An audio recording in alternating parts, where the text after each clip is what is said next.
ಕುಂಭಕರ್ಣ ಅಂದ್ರೆ ಹೆಚ್ಚಾಗಿ ನಿದ್ದೆ ಮಾಡ್ತಿದ್ದ ಅಂತ ಎಲ್ರಿಗೂ ಗೊತ್ತು. ಆದ್ರೆ ಅವನು ಯಾಕೆ ಅಷ್ಟೊತ್ತು ನಿದ್ದೆ ಮಾಡ್ತಿದ್ದ, ಜೊತೆಗೆ ಇಂದ್ರದೇವರನ್ನು ಕೂಡ ಯಾಕೆ ಅಟ್ಟಾಡಿಸ್ಕೊಂಡು ಹೊಡೆದ, ಜೊತೆಗೆ ಕುಂಭಕರ್ಣನನ್ನ ನಿದ್ದೆಯಿಂದ ಎಚ್ಚರ ಮಾಡೋದಕ್ಕೆ ಎಷ್ಟೆಲ್ಲ ಕಷ್ಟಪಡ್ತಿದ್ರು. ಇಷ್ಟೇ ಅಲ್ಲದೆ ಅಷ್ಟು ದೈತ್ಯಾಕಾರದ ದೇಹವನ್ನ ಹೊಂದಿದ್ದಂತ ಕುಂಭಕರ್ಣ ಮರಣವನ್ನ ಹೊಂದಿದ್ದಾಗಲೂ ಹೇಗೆ? ಈ ರೀತಿ ಈ ವಿಡಿಯೋದಲ್ಲಿ ಕುಂಭಕರ್ಣನ ಪೂರ್ತಿ ಜೀವನದ ರಹಸ್ಯಗಳನ್ನೇ ಬಿಚ್ಚಿಡಿದುಕೊಳ್ತೇನೆ. ಕುಂಭಕರ್ಣ ಅನ್ನೋದು ರಾಮಾಯಣದಲ್ಲಿ ಬರುವಂತ ಒಂದು ಪ್ರಮುಖ ಪಾತ್ರ ಕೂಡ ಹೌದು. ಈ ಕುಂಭಕರ್ಣ ವಿಶ್ರವ ಮತ್ತೆ ಕೈಕಶಿ ಎನ್ನುವಂತ ತಂದೆ ತಾಯಿಗೆ ಜನಿಸ್ತಾನೆ. ಜೊತೆಗೆ ಇವನು ರಾವಣನ ತಮ್ಮ ಕೂಡ ಹೌದು. ಈ ಕುಂಭಕರ್ಣ ಹುಟ್ಟಿದಾಗಿಂದಲೇ ಅವನ ಹಸಿವನ್ನ ತಾಳಲಾರದೆ ಕಣ್ಣಿಗೆ ಕಂಡ ಪ್ರಾಣಿಗಳು ಮತ್ತು ಮನುಷ್ಯರನ್ನ ತಿಂದು ಹಾಕ್ತಿದ್ದಂತೆ. ಈ ಕುಂಭಕರ್ಣನಿಂದ ಹೇಗಾದ್ರೂ ಮಾಡಿ ನಮ್ಮನ್ನ ಪಾರು ಮಾಡುವಂತ ಸಕಲ ಜೀವಿಗಳು ಇಂದ್ರದೇವನನ್ನ ಕೇಳಿಕೊಳ್ತಾರೆ. ಆಗ ಇಂದ್ರದೇವ ಕುಂಭಕರ್ಣನ ಮುಂದೆ ಪ್ರತ್ಯಕ್ಷನಾಗಿ ತನ್ನ ವಜ್ರಾಯುಧದಿಂದ ಕುಂಭಕರ್ಣನಿಗೆ ಹೊಡಿತಾರೆ. ಇದರಿಂದ ಕೋಪಗೊಂಡಂತ ಕುಂಭಕರ್ಣ ಇಂದ್ರನ ವಾಹನವಾದಂತ ಐರಾವತದ ಒಂದು ದಂತವನ್ನೇ ಮುರಿದು ಅದರಿಂದ ಇಂದ್ರನನ್ನ ಅಟ್ಟಾಡಿಸಿಕೊಂಡು ಹೊಡಿತಾನೆ ಕುಂಭಕರ್ಣ.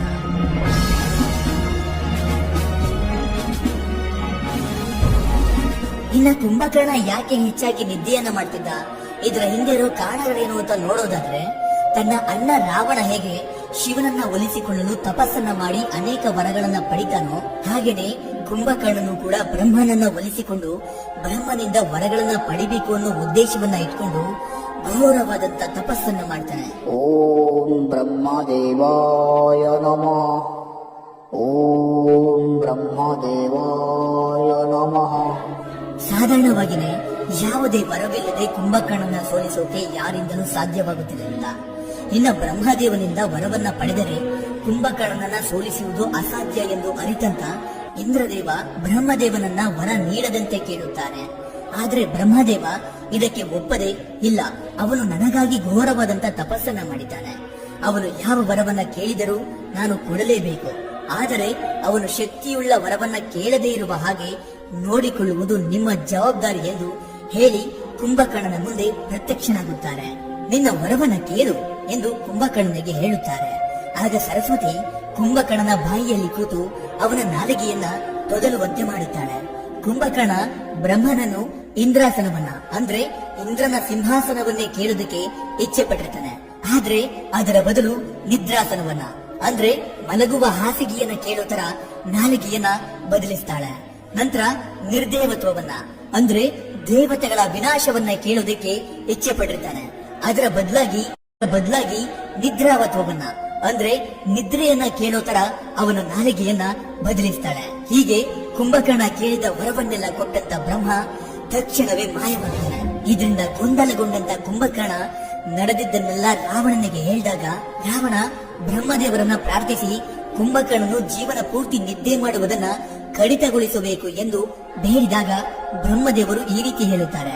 ಕುಂಭಕರ್ಣನು ವರ್ಷದಲ್ಲಿ 6 ತಿಂಗಳು ನಿದ್ರೆ ಮಾಡುತ್ತಾನೆ, ಆದರೆ ಅವನಿಗೆ ಹಸಿವು ತೃಪ್ತಿಗೊಂಡ ತಕ್ಷಣವೇ ಮತ್ತೆ ಮಲಗಿ ಬಿಡುತ್ತಾನೆ ಎಂದು ವರವನ್ನ ಕೊಡುತ್ತಾರೆ. ಈ ರೀತಿಯಾಗಿ ಅವನು ಕೇಳಿದ ವರದಿಂದಲೇ ಕುಂಭಕರ್ಣ ಹೆಚ್ಚಾಗಿ ನಿದ್ರೆ ಮಾಡೋದಕ್ಕೆ ಕಾರಣವಾಗುತ್ತೆ. ಇನ್ನ ಕುಂಭಕರ್ಣ ಮಲಗಿದ್ದಾಗ ಅವನನ್ನ ನಿದ್ರೆಯಿಂದ ಎಚ್ಚರಗೊಳಿಸೋದಕ್ಕೆ ಎಷ್ಟೆಲ್ಲ ಹರಸಾಹಸಗಳನ್ನ ಮಾಡ್ತಿದ್ರು. ಜೊತೆಗೆ ಅಷ್ಟು ಪರಾಕ್ರಮಿಯಾದಂತ ಕುಂಭಕರ್ಣ ಯಾವ ರೀತಿ ಮರಣವನ್ನ ಹೊಂತಾನೆ ಅಂತ ಕೇಳಿದ್ರೆ ನೀವು ನಿಜವಾಗ್ಲೂ ಮುಂದ್ಕೊಳ್ತೀರಾ. ಹೌದು, ರಾವಣ ಸೀತೆಯನ್ನ ಅಪಹರಣ ಮಾಡಿದ್ದಕ್ಕಾಗಿ ರಾಮ, ಲಕ್ಷ್ಮಣರು ಮತ್ತೆ ಇಡೀ ಕಪಿ ಸೈನ್ಯವೇ ರಾವಣನ ವಿರುದ್ಧವಾಗಿ ಯುದ್ಧಕ್ಕೆ ನಿಂತಿರುತ್ತೆ. ಹೀಗಿದ್ದಾಗ ಯುದ್ಧವೂ ಕೂಡ ಶುರುವಾಗಿರುತ್ತೆ. ವಾನರ ಸೈನ್ಯದ ಯುದ್ಧ ಬಲವನ್ನ ನೋಡಿ ಹಿಂಜರಿದ ರಾವಣ ಇನ್ನ ಬೇರೆ ದಾರಿಯೇ ಇಲ್ಲ ಎಂದು ತನ್ನ ತಮ್ಮನಾದಂತ ಕುಂಭಕರ್ಣನನ್ನ ನಿದ್ದೆಯಿಂದ ಎಚ್ಚರಗೊಳಿಸಿ ಎಂದು ತನ್ನ ಸೈನಿಕರಿಗೆ ಆದೇಶ ಮಾಡ್ತಾನೆ. ನಂತರ ಆ ಸೈನಿಕರೆಲ್ಲ ಕುಂಭಕರ್ಣನನ್ನ ಎಚ್ಚರಗೊಳಿಸೋದಕ್ಕೆ ಅಂತ ಅವನ ಕೋಟೆ ಬಳಿ ಹೋಗ್ತಾರೆ. ಕುಂಭಕರ್ಣ ತುಂಬಾ ಗಾಢವಾದ ನಿದ್ರೆಯಲ್ಲಿ ಜಾರಿರುತ್ತಾನೆ. ನಿದ್ರೆಯಿಂದ ಅವನನ್ನ ಎಚ್ಚರಗೊಳಿಸೋದಕ್ಕೆ ತುಂಬಾನೇ ಜೋರಾಗಿ ಶಬ್ದಗಳನ್ನು ಮಾಡ್ತಾರೆ. ಆದ್ರೆ ಕುಂಭಕರ್ಣ ಉಸಿರು ಬಿಡುತ್ತಿದ್ದ ರಭಸಕ್ಕೆ ಆ ಸೈನಿಕರೆಲ್ಲ ತೂರಿಕೊಂಡು ಹೋಗ್ತಿದ್ರು. ಅಷ್ಟೇ ಸಾಲದು ಅಂತ ಅವರ ಮೇಲೆ ಹತ್ತಿ ಆಯುಧಗಳನ್ನ ಬಳಸಿ ಅವನಿಗೆ ಚುಚ್ಚುತ್ತಿದ್ದರು. ಅತಿ ದೈತ್ಯವಾದಂತ ಆನೆಗಳನ್ನು ಬಳಸಿ ಅವನ ದೇಹದ ಮೇಲೆಲ್ಲ ಓಡಾಡಿಸುತ್ತಿದ್ದರು.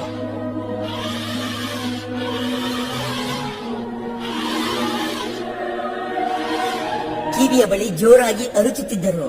ಇದ್ಯಾವುದು ಕೂಡ ಅವನನ್ನ ಎಚ್ಚರಗೊಳಿಸೋದ್ರಲ್ಲಿ ಉಪಯೋಗಕ್ಕೆ ಬರದೆ ಆ ಸೈನಿಕರೇ ಸುಸ್ತಾಗಿ ಹೋಗುತ್ತಾರೆ.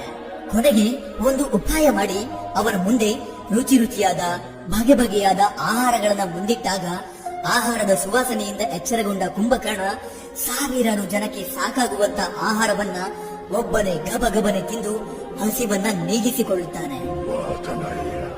ನಂತರ ರಾವಣ ರಾಮನೊಂದಿಗೆ ಯುದ್ಧ ಶುರು ಮಾಡಿದ್ದಾನೆ ಎಂದು ತಿಳಿದಾಗ ಕುಂಭಕರ್ಣನು ರಾವಣನಿಗೆ ತಾವು ಮಾಡುತ್ತಿರುವುದು ತಪ್ಪು, ಶ್ರೀರಾಮನು ವಿಷ್ಣುವಿನ ಅವತಾರ ಮತ್ತು ಸೀತಾಮಾತೆಯು ಲಕ್ಷ್ಮಿಯ ಅವತಾರವೆಂದು ಮನವರಿಕೆ ಮಾಡಲು ಪ್ರಯತ್ನಿಸ್ತಾನೆ. ಆದ್ರೆ ಇದ್ಯಾವುದೂ ಕೂಡ ರಾವಣನಿಗೆ ಅರ್ಥವಾಗದೆ ನಿರ್ಲಕ್ಷ್ಯ ಮಾಡ್ತಾನೆ. ಇನ್ನ ಬೇರೆ ದಾರಿಯೇ ಇಲ್ಲ ಎಂದು ಸಹೋದರನ ಮಾತುಗಳನ್ನ ಮೀರಬಾರದು ಮತ್ತು ತಾಯ್ನಾಡಿನ ಮೇಲಿನ ನಿಷ್ಠೆ ವಾತ್ಸಲ್ಯದಿಂದ ಯುದ್ಧದಲ್ಲಿ ರಾಮನ ವಿರುದ್ಧವಾಗಿ ಹೋರಾಡಲು ಮುಂದಾಗ್ತಾನೆ ಕುಂಭಕರ್ಣ.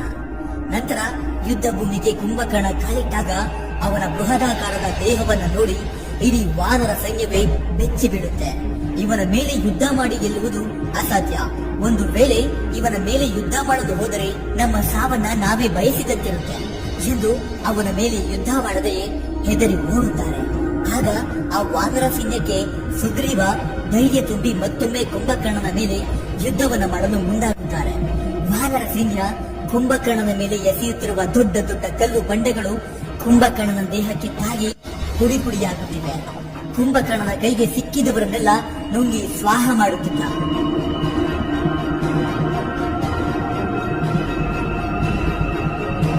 ಆ ಯುದ್ಧದಲ್ಲಿ ಕುಂಭಕರ್ಣನ ವಿರುದ್ಧವಾಗಿ ರಾಮ, ಲಕ್ಷ್ಮಣರು, ಸುಗ್ರೀವ, ಹನುಮಂತ ಇವರೆಲ್ಲರೂ ಕೂಡ ಅವನ ವಿರುದ್ಧವಾಗಿ ಹೋರಾಡ್ತಾರೆ.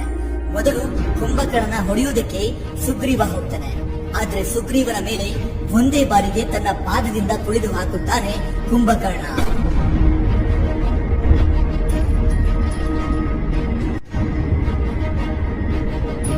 ಆದರೂ ಅದರಿಂದ ತಪ್ಪಿಸಿಕೊಂಡು ಸುಗ್ರೀವ ಬಚಾವಾಗುತ್ತಾನೆ.